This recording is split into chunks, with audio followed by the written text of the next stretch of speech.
Hello everyone, welcome to M K physics classes. हम discuss कर रहे थे ये चैप्टर 10 है। चैप्टर 10 है ये, मैकेनिकल प्रॉपर्टीज ऑफ फ्लूइड्स। इसका हम आज पार्ट देखेंगे 3। तो इसमें हम देखने वाले हैं एप्लीकेशन ऑफ पास्कल्स लॉ।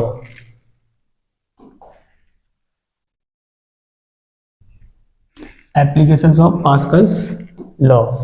तो पास्कल्स लॉ हमारा क्या बोलता है? पास्कल्स लॉ ये बोलता है, अगर कोई भी लिक्विड है कंटेनर में इंक्लोज्ड है, किसी भी कंटेनर में फेल है, अगर हम उस कंटेनर पर, उस लिक्विड पर कोई भी फोर्स अप्लाई करेंगे या कोई प्रेशर अप्लाई करेंगे, वो प्रेशर उस लिक्विड में ऑल डायरेक्शन में, और सेम जो प्रेशर अप्लाई किया है वो ही आपका अप्लाइड होगा।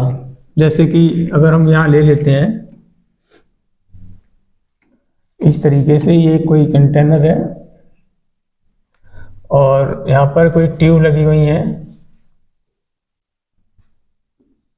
और इसमें कोई लिक्विड फिल है। अगर हम इस पिस्टन से इस लिक्विड पे प्रेशर अप्लाई करेंगे, कितना प्रेशर अप्लाई कर रहे हैं? P। तो यहाँ से जो लिक्विड है सेम हाइट तक बाहर निकलता है। तो कहने का मतलब जो प्रेशर यहाँ पर है वही प्रेशर यहाँ पड़ रहा है लिक्विड पे, और वही प्रेशर यहाँ पड़ रहा है। कहने का मतलब प्रेशर जो है ऑल डायरेक्शन में सेम अप्लाई होगा, जितना भी हम प्रेशर लिक्विड पे अप्लाइड कर रहे हैं। तो इसी का एक एप्लीकेशन है, देख लो। According to Pascal's law, if pressure is changed in some part of a liquid, then this change is transmitted equally all parts of the liquid. This fact is used in, और इसी fact पे जो use होती है वो क्या है? हमारी हाइड्रोलिक मशीन है, और हाइड्रोलिक लिफ्ट है, हाइड्रोलिक ब्रेक्स हैं, ETC, हाइड्रोलिक प्रेस भी। तो बात करते हैं हाइड्रोलिक लिफ्ट। हाइड्रोलिक लिफ्ट में क्या होता है?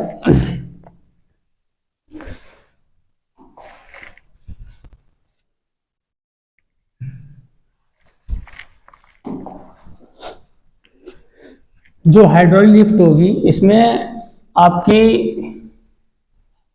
2 ट्यूब होंगी।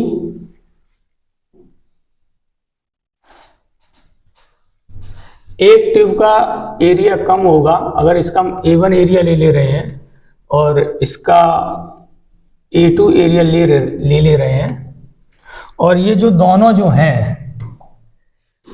जो ऐड होती हैं एक ट्यूब से, इनको क्या कर दिया जाता है? ऐड कर दिया जाता है। और इसी ट्यूब में हम फिल कर देते हैं कोई लिक्विड।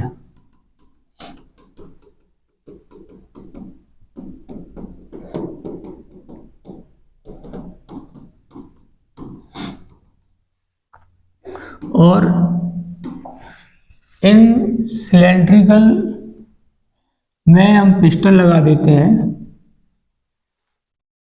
इसमें पिस्टन लगाएंगे और इसमें क्या होगा? हम इस पर कोई वेटेड चीज को रख देंगे। जैसे कि हमने मान लिया कोई हमने कार रख दी, तो इसका प्रोसेस क्या है कि स्मॉल एरिया वाले पिस्टन पे हम फोर्स अप्लाई करेंगे और सेकेंड पिस्टन पर हमें फोर्स मिलेगा। कहने का मतलब जो एरिया कम है जिस पिस्टन का, उस पर हम कम फोर्स लगाएंगे, और जिसका एरिया ज़्यादा है उस पर फोर्स ज़्यादा मिलेगा, जिससे कि हम भारी चीज़ों को आसानी से ऊपर उठा सकते हैं कम फोर्स अप्लाई करके। अच्छा, यहाँ पर प्रेशर हम क्या ले लें? हम P1, यहाँ पर क्या ले लें? P2, क्योंकि यहाँ पर हमने P1 प्रेशर डाला है लिक्विड पर बाय पिस्टन, और यहाँ पर क्या है? पिस्टन जो लिक्विड है, लिक्विड पिस्टन पर कितना प्रेशर डाल रहा है? P2। और पास्कल्स लॉ से P1 और P2 आपस में क्या होंगे? आपके इक्वल। ठीक है। अगर हम F1 की बात करें तो फोर्स क्या होगा? या इसे P1 ही ले लो। P1 इक्वल टू क्या होगा? F1 अपॉन A1, और P2 हमारा क्या होगा? F2 upon A2 by Pascal's law.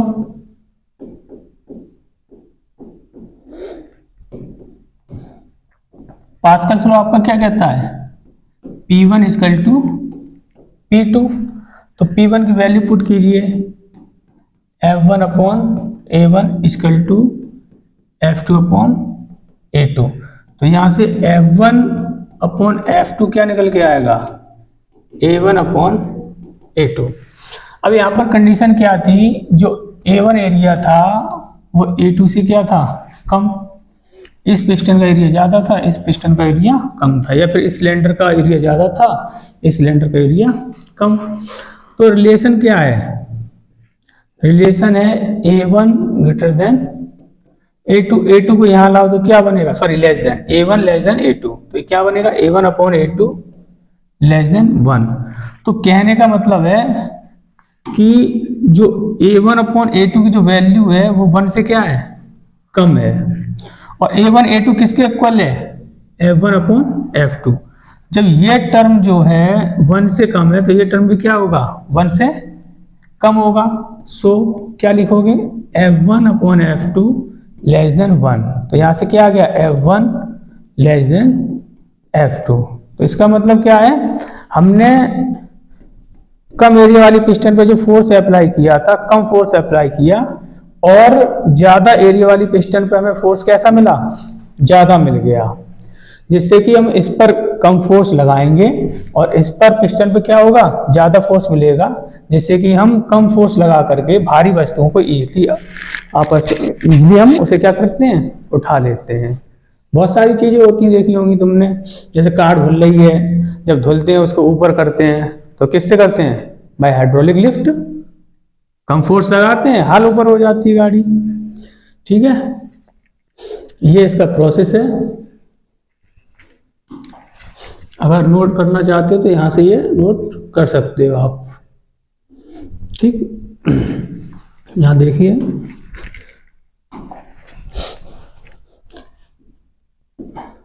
A2 greater than A1, therefore F2 greater than F1. A heavy load placed on the larger piston is lifted up. तो कम force लगा करके ज़्यादा force हमें मिल जाता है, जिससे हम भारी चीज़ों को आसानी से इजीली से उठा लेते हैं।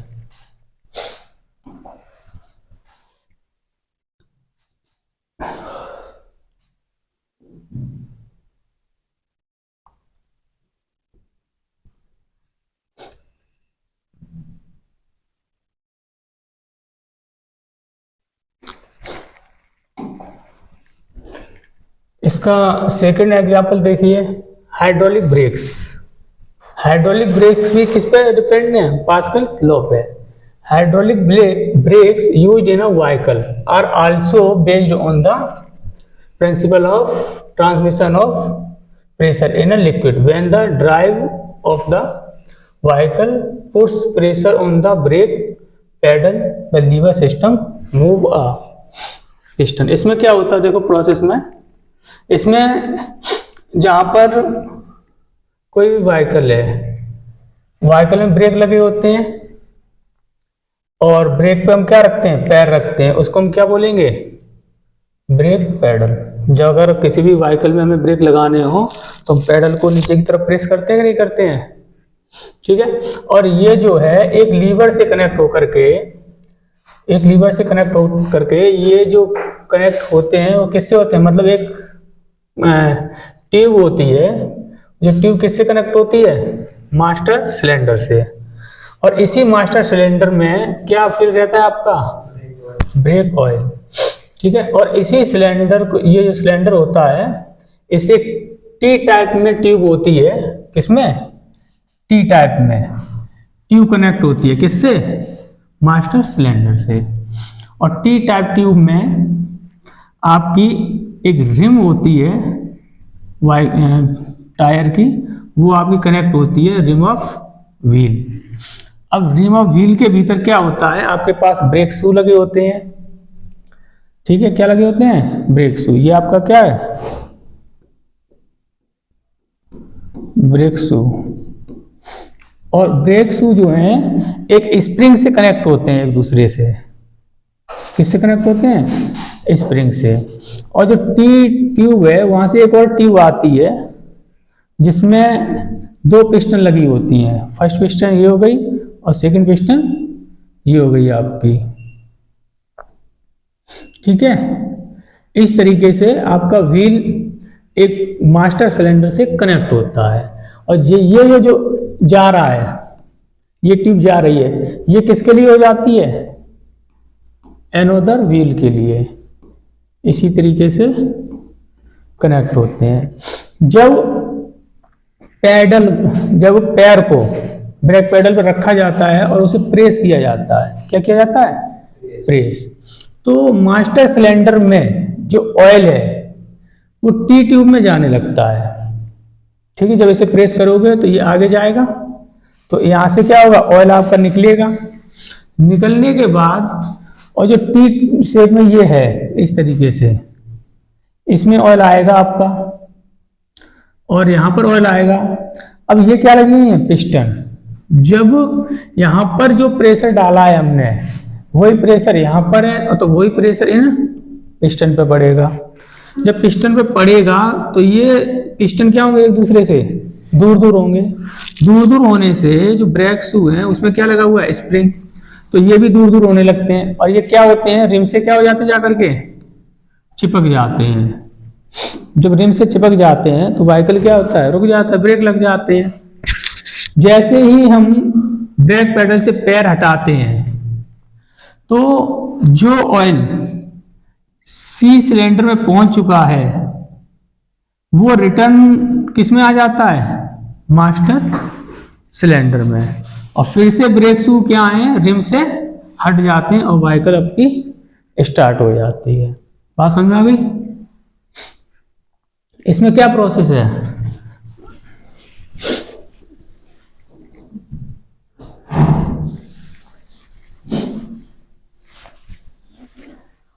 इसमें क्या है? आपका ब्रेक पेडल होगा और ब्रेक पेडल एक ट्यूब से या फिर एक कोई सॉलिड चीज होती है, वो जो चीज किससे कनेक्ट होगी? आपकी मास्टर सिलेंडर से। और मास्टर सिलेंडर किससे कनेक्ट होगा? एक टी ट्यूब से। ये आपकी टी ट्यूब दिखाई दे रही है, किससे? टी ट्यूब से। ठीक है, और इसका जो ये सीधी चली जा रही है, यहां पर एक एनोदर व्हील लग जाएगा आपका, एनोदर व्हील। ठीक, अब इस टी ट्यूब से एक व्हील कनेक्ट है इस तरीके से, जिसको हम ये बार वाली चीज को हम क्या बोलेंगे? रिम। और जो टी ट्यूब है इसमें एक सिलेंडर कनेक्ट है जिसमें कितने पिस्टन लगे हुए? 2। ठीक है, और ये जो पिस्टन जो है एक बाय स्प्रिंग, किसी स्प्रिंग द्वारा किससे कनेक्ट है? ब्रेक शू से।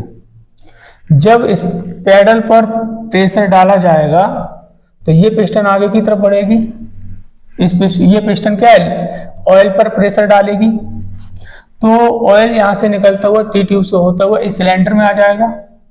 जब इस सिलेंडर में आ जाएगा तो लिक्विड इस पिस्टन पर प्रेशर डालेगा और इस पिस्टन पर भी प्रेशर डालेगा।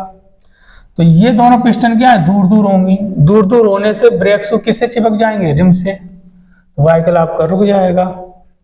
और जैसे ही पेडल हटाओगे, ब्रेक पेडल से पैर हटाओगे, वैसे ही जो ऑयल सी सिलेंडर पहुंच गया था वो रिटर्न वापस किस में पहुंच जाएगा? मास्टर सिलेंडर में। जिससे क्या है? ब्रेक हट जाएंगे और आपका व्हीकल स्टार्ट हो जाएगा। ठीक है, इसे नोट भी कर सकते हो, नोट कर लेना।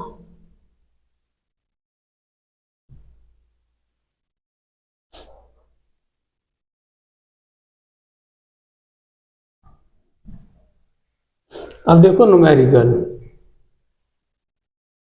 पास्कल्स लॉ पे और प्रेशर पे।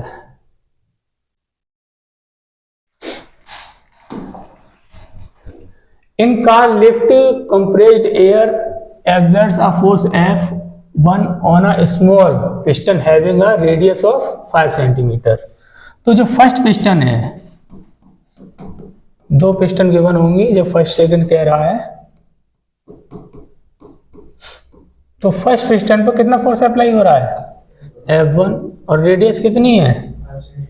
इसको कन्वर्ट कर लो या फिर रहने दो, रेशियो आएगा, कैंसिल आउट हो जाएंगे।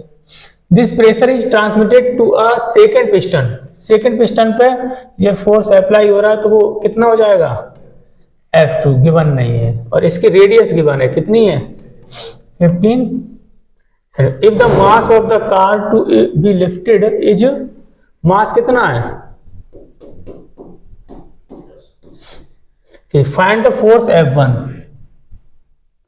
What is the pressure necessary to accomplish this task 9.8।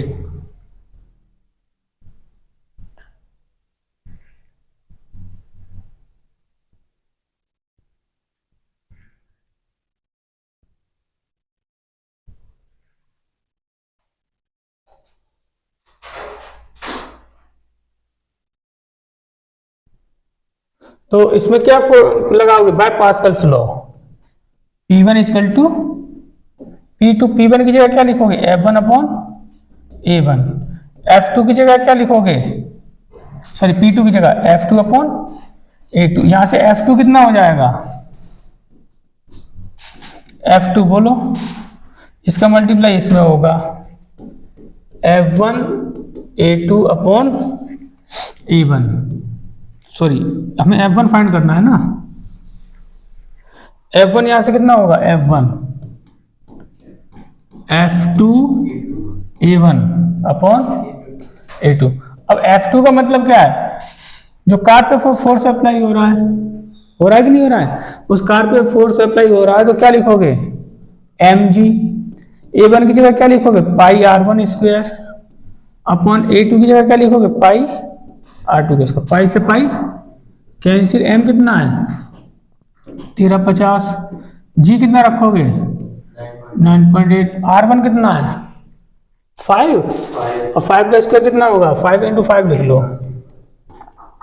Upon R2 कितना है 15, 15 इंटू 15, 5 3 जा 15, 5 3 जा 3 से ये कैंसिल होगा, हो जाएगा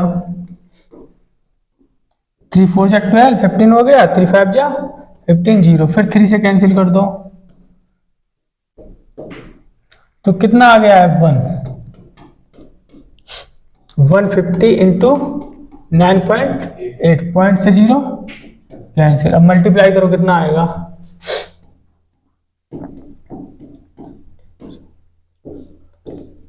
सही है, देखो सही है, 8 5 8 40, 4 5 45, 45 और 4 49, 8 और 9 1470 न्यूटन, ठीक है।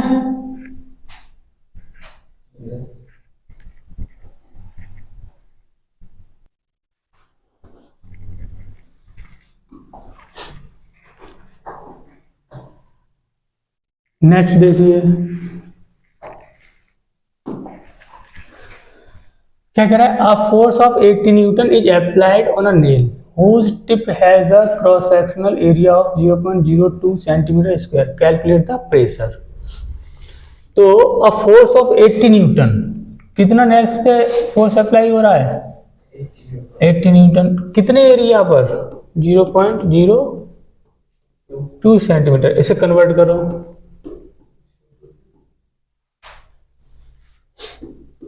0.0 तो पावर कितनी हो जाएगी -4, क्योंकि 1 सेंटीमीटर इक्वल टू क्या होता है 10⁻² मीटर। अब जब स्क्वायर हो रहा है तो 10⁻² का भी स्क्वायर होगा 10⁻4, तो ये कितना हो गया, इसको हटाएंगे तो इधर लाएंगे तो 2 × 10⁻² होगा और -4 पहले से है, तो नेल्स पे प्रेशर कितना आएगा F/A, तो F कितना हो गया 80 और A कितना हो गया 2 × 10⁻6, 2 से ये कैंसिल करो 40, तो कितना हो जाएगा 40 और 10⁻6 ऊपर जाएगा तो पॉजिटिव, तो 4.0 × 10⁻7, 6 और 1 7 न्यूटन पर मीटर स्क्वायर। 8 एरिया में 0.002 है। रखो एफ कितना है 80। आपने सर 0.02 लगाई है, 0.002 है। दो है तो करेक्शन कर लो।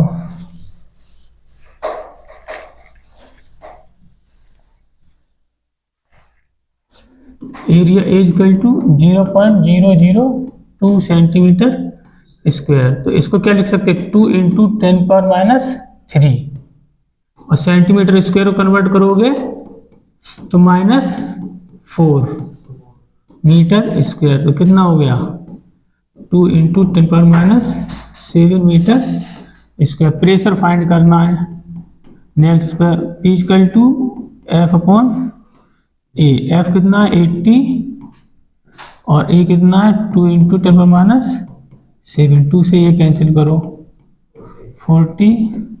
40 इंटू पावर ऊपर जाएंगे प्लस की तो 7 और 1 8 न्यूटन पर मीटर स्क्वायर।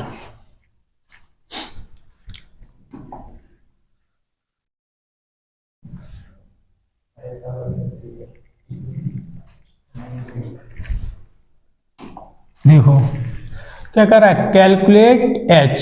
हमें हाइट कैलकुलेट करनी है। क्या करनी है हाइट कैलकुलेट करनी है in the YouTube density of oil.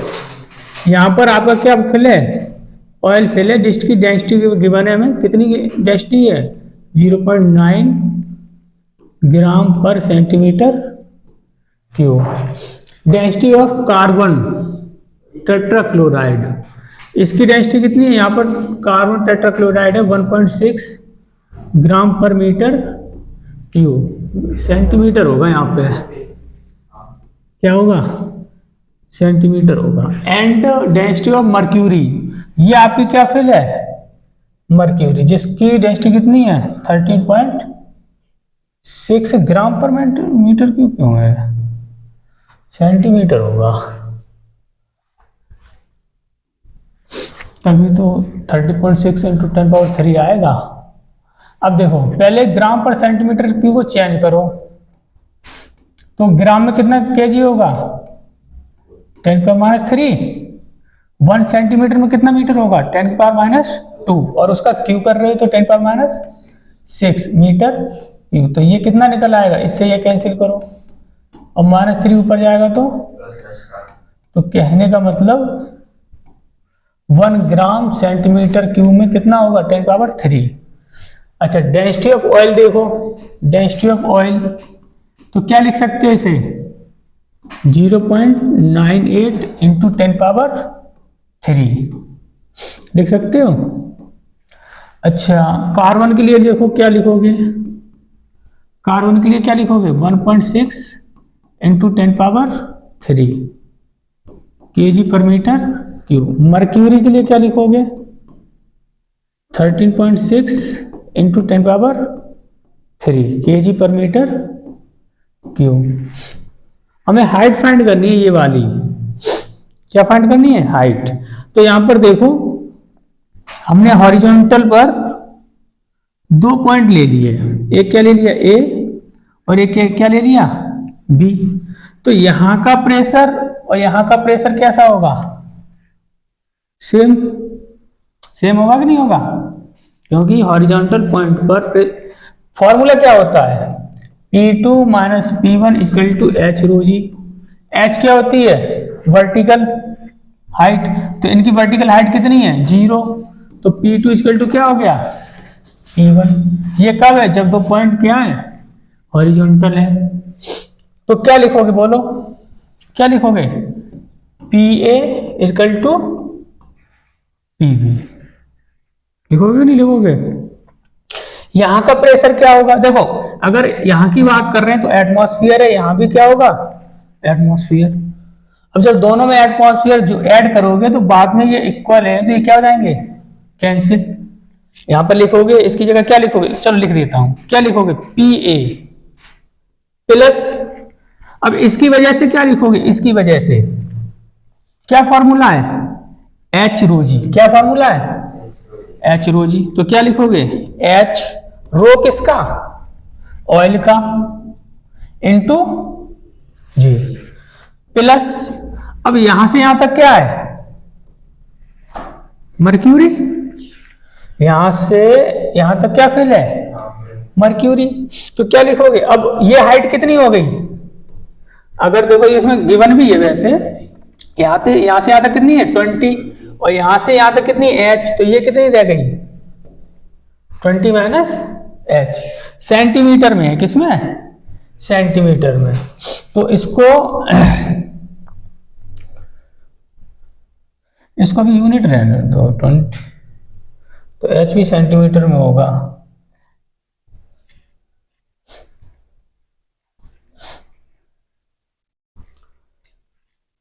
h किस में लेके चलोगे,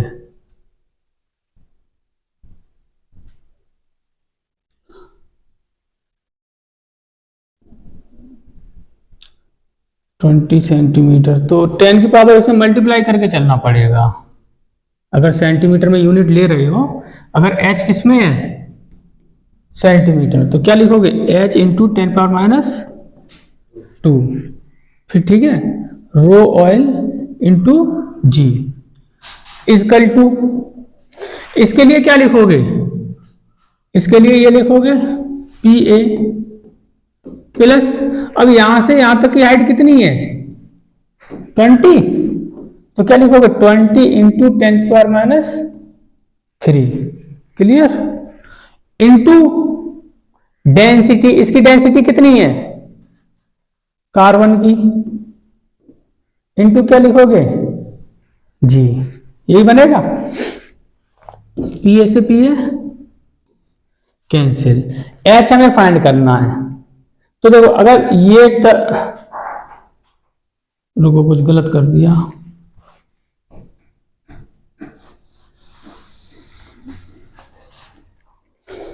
यहां पर क्या है, एटॉमिक स्फीयर है, तो क्या लिखोगे पी ए प्लस, इसके लिए क्या लिखोगे बोलो जल्दी से, H इंटू 10 की पावर माइनस 2 इंटू रो, ये क्या ऑयल है ना, ऑयल इंटू जी प्लस, इसके लिए क्या लिखोगे बोलो 20 minus H into 10 power minus 2 into rho M into G इसकल टू, उसके लिए क्या लिखोगे 20 into 10 power minus 3 rho C into G, और इसी में क्या हो जाएगा आपका ये वाला एटमॉस्फेरिक प्रेशर, ये और ये कैंसिल। अब वो वैल्यू रखो H इंटू, देखो ये टर्म और ये टर्म इक्वल है कि नहीं है, है, -2 आएगा यहां पे, -2 यहां भी कॉमन है, -2 यहां भी कॉमन है और यहां भी है, कैंसिल आउट हो गया। तो कितना बचा रो H इंटू रो नॉट, कितना है रो नॉट बोलो 0.98। यहां पे देखो ये इसमें जो है रो के साथ 10 पावर 3 आ रहा है कि नहीं आ रहा है, सब में इधर भी आएगा, इधर भी आएगा, इसमें भी आएगा, आएगा 10 पावर 3, तो ये कॉमन हो जाएगा, ये कैंसिल हो जाएंगे एक दूसरे से, 10 पावर 3 रखो ही मत, क्योंकि ये दोनों टर्म आपस में क्या इक्वल है, या फिर रेशियो निकाल रहे हो तो यूनिट क्या होती है कैंसिल आउट हो जाती है, तो कोई दिक्कत नहीं। 10 पावर -2 जैसे यहाँ पे कन्वर्ट किया, यहाँ किया -10 पावर -2 कैंसिल आउट हो गई कि नहीं हो गई, हो गई। अगर हम रखना चाहते तो रखते भी नहीं। तो कहने का मतलब यूनिट सेम होनी चाहिए रेशियो और इक्वल में, चाहे सेंटीमीटर में हो चाहे मीटर में, वो कैंसिल आउट हो जाती है बाद में। तो कितना बचा बोलो, एच रो नॉट कितना है 0.98, ठीक है, into g plus 20 minus h, rho m कितना है 1.6 into g equal to 20 into rho c कितना है 13.6 इंटू जी। देखो जी भी कैंसिल हो जाएगा, तो यहां पर कितना बना 98 प्लस 20 माइनस h, या फिर इसे मल्टीप्लाई कर लो, 1.6 का इसमें मल्टीप्लाई करो, यहाँ भी h आएगा, 0.98 into H plus 20 into 1.6 minus H 1.6 equal to, इससे ये कैंसिल, 2 से मल्टीप्लाई करो 12 और 3 2 6 और 1 7 और 272। तो इसमें h कॉमन हो गया, h क्या हो गया कॉमन, तो क्या लिखोगे h, यहां क्या बचा 0.98 माइनस 1.6। अच्छा इसका करोगे मल्टीप्लाई तो ये कैंसिल हो जाएगा, तो कितना हो जाएगा 16 दूनी 32, और ये उधर जाएगा किसका हो जाएगा माइनस का, 272 माइनस 32। ठीक है,